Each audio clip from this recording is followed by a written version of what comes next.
The sun had just started to rise over the vast plains of South Texas, casting a pale golden light across the dry grass and the rusted fences of the wildlife reserve. Dust curled under the tires of the old pickup truck as it rolled slowly through the entrance gate, the creaking sound of metal breaking an otherwise profound silence. Inside, gripping the steering wheel with white-knuckled hands, sat Alice Monroe, now 39 years old, her eyes fixed ahead and her heart beating in her ears. It had been 8 years. 8 years since she last walked these grounds. 8 years since the last time she saw Miracle. Back then, he was barely a year old, weak, sick, and discarded by a traveling circus that had no use for a lion cub with a birth defect in his hind leg. She remembered the moment vividly, the cage, the blood, the whimpers that didn't sound like they came from a predator. He was more like a broken thing left behind, and she, burnt out from veterinary school and recently divorced, had needed saving just as much as he did. Together they had formed a strange kind of family. At first, Miracle had clung to life by a thread. Alice fed him formula with a syringe,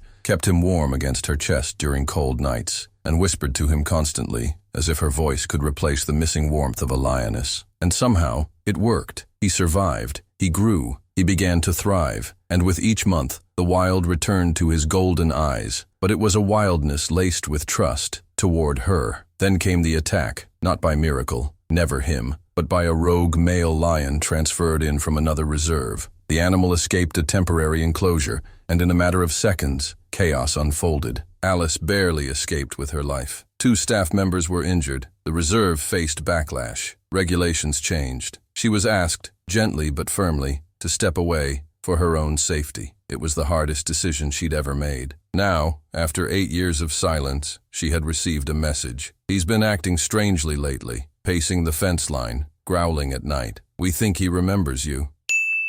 Maybe it's time. She didn't know what acting strangely meant, or if this reunion was even safe. But something deeper than logic pulled her back to this place. A promise, maybe, or guilt. As she parked near the main facility and stepped out, the dry wind whipped her loose hair across her face. The landscape was as she remembered it, flat, wide, beautiful in a rugged way. But her gaze was already locked on a far enclosure, barely visible through the chain-link fence and the layers of reinforced barriers. That's where Miracle lived now. That's where he had been growing, alone, for almost a decade. Ready? A voice asked from behind. It was Dr. Reuben Hall, the new director of the reserve, a cautious man, known for his strict adherence to protocol. Alice nodded, though her stomach twisted, as I'll ever be. Just so we're clear, Reuben said, you won't be going in. You can approach the secondary gate, but there'll be 2 fences between you. No sudden movements. And don't speak unless we tell you it's safe. She offered a brittle smile. I raised him, Reuben. I think I know what to expect. He didn't smile back. That's what worries me. They walked across the cracked path toward the enclosure. With each step,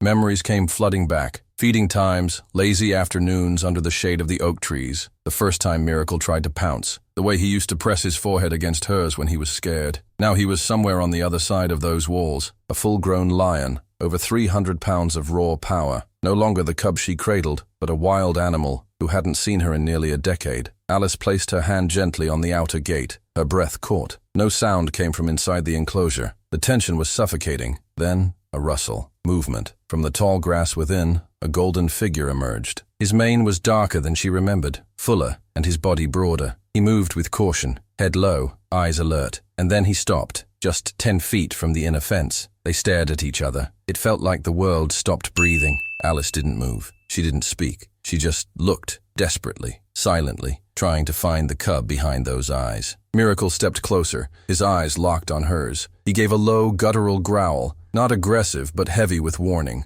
Reuben's hand moved to his radio. The staff tensed, but Alice held her ground. And then something happened. Miracle tilted his head, his ears flicking. His gaze softened, not fully, but just enough. He stepped closer to the gate. His massive paws made no sound. His nose touched the metal fence, just inches from her hand. Very slowly, Alice reached out and pressed her palm to the wire mesh. It's me, baby, she whispered. Miracle didn't roar. He didn't lunge. He leaned in, his breath warm against her fingers. And then, just for a moment, he closed his eyes. The silence shattered into sobs. Alice collapsed to her knees, hand still pressed to the fence, as tears streamed down her face. She didn't know if he truly remembered, or if he just sensed something familiar in her scent, her voice, her presence, but it didn't matter. For her, That moment was everything. The next morning, the sun barely crept above the horizon when Alice returned to the enclosure. She hadn't slept. Her mind was a storm of images, Miracle's breath against her palm, the weight in his eyes, the eerie calm of that encounter. It wasn't just memory. Something had passed between them, but was it recognition or projection? She walked quietly,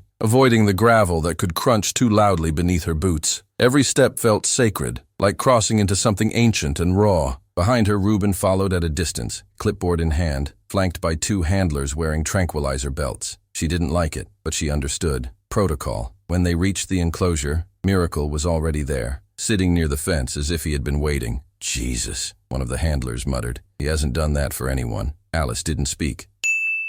She moved to the same spot as yesterday and slowly crouched. Miracle didn't growl this time. He watched her, ears forward, eyes steady. His tail flicked lazily behind him, not in agitation, but as if to say, I see you. She pressed her hand to the mesh again. Hey, baby. He stood, came closer, and gently rubbed the side of his head against the wire. Alice's breath caught in her throat. Lions do that in the wild to mark each other. It was a form of greeting, acclaim, affection. No one spoke. Even Reuben seemed stunned. She spent 30 minutes by the fence that morning, saying little, just watching, just being. As the sun climbed higher, Miracle eventually laid down beside the mesh and closed his eyes. It was the first time in years he had rested in that corner of the enclosure. Later, over coffee in the main office, Reuben stared at her like she'd just walked on water. He remembers you, he said, voice low. I don't know, Alice replied, even though her heart wanted to scream, yes, he does. Maybe I'm just a scent, a feeling. Reuben shook his head. I've worked with big cats for over 20 years. That wasn't instinct. That was memory. Alice stared out the window at the open plain. Then why did it take him 8 years? Because he thought he'd never see you again. That hit harder than she expected. The next few days followed a rhythm. Mornings by the fence, silence, small gestures, Miracle's slow, cautious acceptance. Then longer moments, rolling over to expose his belly on the grass, a sign of submission and trust. Then grunting sounds, the kind lions use in greeting. He even paced the fence when she left, as if irritated to see her go. But on the fourth day, something changed. Alice arrived later than usual. A storm had rolled through during the night, flooding part of the reserve and knocking out power in the outer pens. She found Miracle agitated, pacing fast near the gate. His mane was soaked, and there was a gash on his shoulder. Nothing deep,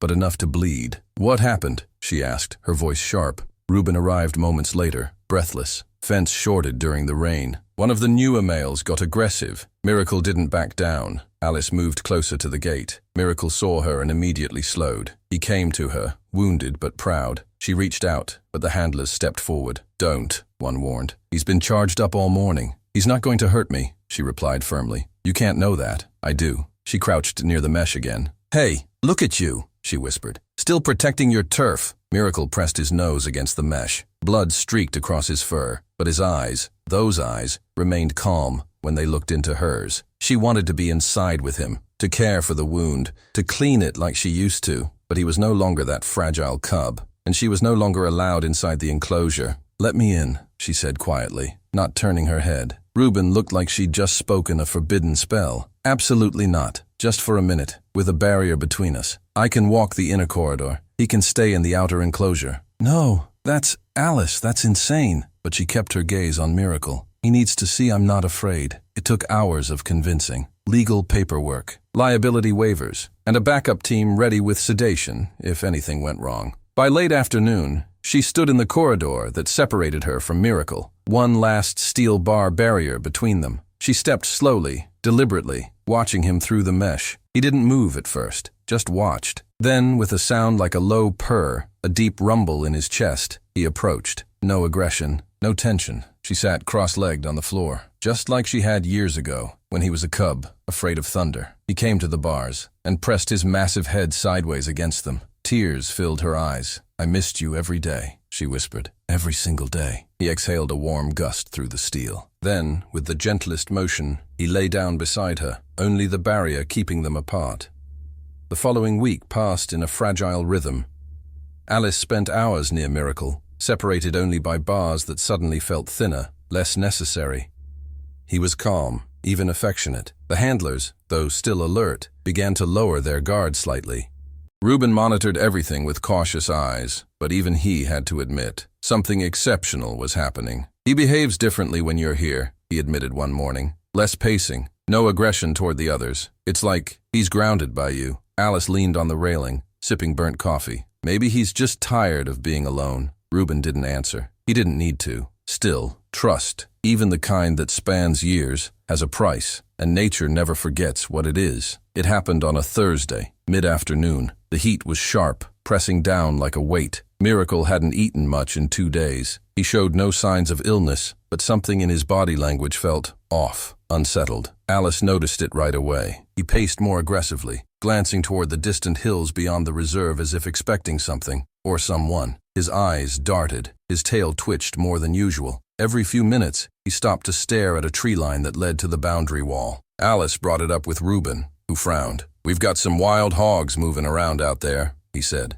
"Could be picking up their scent. Might be triggering some territorial instincts." That night, cameras picked up Miracle standing near the north fence for over 3 hours, still watching. The next morning, the air was strange, cooler than normal, the sky overcast. Alice arrived early and found Reuben already there, talking with the maintenance crew. A section of electric fence had shorted during the night. Minor, but enough to raise concern. "Don't let anyone near the interior gate today," Reuben ordered. "If he's on edge, we don't risk it." Alice waited by the outer fence instead. No movement, no sign of Miracle. For the first time since she returned, he didn't come when she called. By midday, anxiety gripped her chest. "Something's wrong," she said aloud. "He might just be sleeping." "No," she insisted. "He knows when I'm here. He always comes." She turned to the cameras. "Where is he?" The handlers reviewed the footage, then pointed toward the northeast quadrant, a heavily wooded section, not his usual space. Alice didn't wait. She grabbed her radio and moved quickly to the overlook tower that bordered the trees. From there, she could see into the enclosure without barriers. It was designed for veterinary inspections and observation, safe, elevated, and secure.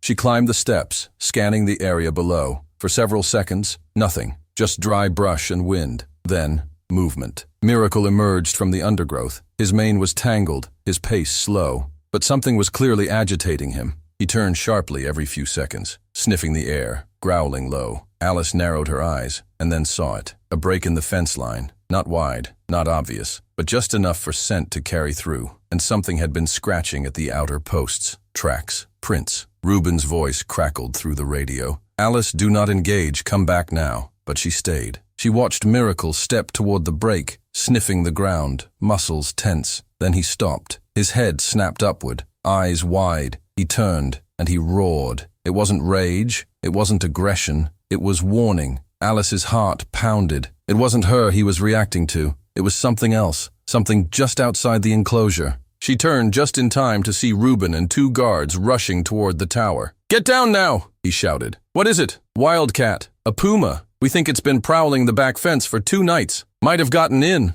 Alice froze. If it was inside, that meant a direct threat, and Miracle would fight. As if on cue, Miracle turned sharply and began sprinting across the enclosure toward the opposite tree line. The crew watched helplessly. Reuben grabbed a tranquilizer rifle. "If he engages that cat, we could lose him." 30 minutes later, they found the aftermath. Blood in the dirt, tracks leading out, and Miracle, limping, returning alone. The puma had escaped, or fled. No one knew for sure. Alice raced to the observation point. Miracle saw her, collapse near the fence, breathing hard. Blood streaked his side, this time deeper wounds. Alice fell to her knees. "Open the corridor," she told Reuben. "No, he's hurt. He's not a threat. He's unstable. He's bleeding." Their eyes locked. Reuben finally nodded. 10 minutes. Then I sedate him if anything shifts." Inside the corridor, Alice sat as Miracle dragged himself closer. His massive body shook, not from weakness, but from restraint. He lay beside her, as he had before. She whispered softly, "You protected the others, didn't you?" He looked at her. His eyes didn't hold pain. They held calm.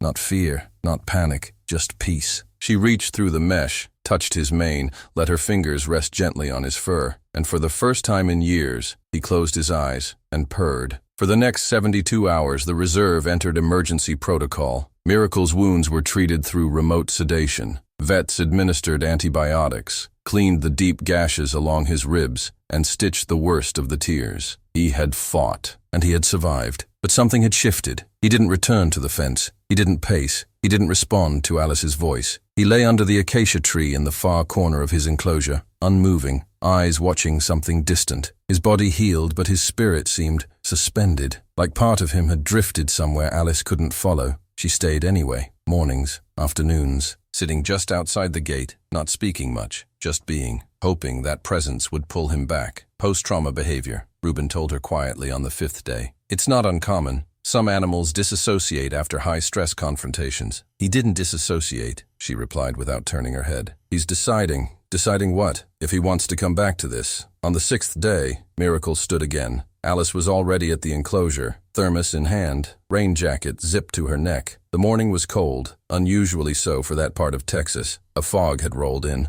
wrapping the land in pale gray silence. She looked up and froze. Miracle had risen and was walking, slowly, steadily, toward the inner fence. His gait was still uneven, but strong, powerful, controlled. He stopped just feet from her and stared. Their eyes met. She exhaled shakily and moved closer. Without hesitation, she crouched and placed her hand on the mesh. This time, he didn't press his head against it. He roared. It wasn't aggression. It wasn't threat. It was something deeper. Reuben heard it from across the field and looked up sharply. That was a call. Alice didn't move. She just whispered, I know. Miracle roared again, a sound that seemed to shake the ground beneath them. Then he lowered his head and pressed it, gently, heavily, against the fence. Alice leaned in. For the first time since the attack, Miracle was back. The reserve staff, once tense and skeptical, began to soften. Word of the lion's bond with Alice spread beyond the gates. A documentary crew requested access. Reuben declined. This isn't a show. This is trust on the edge. But he allowed one photographer inside,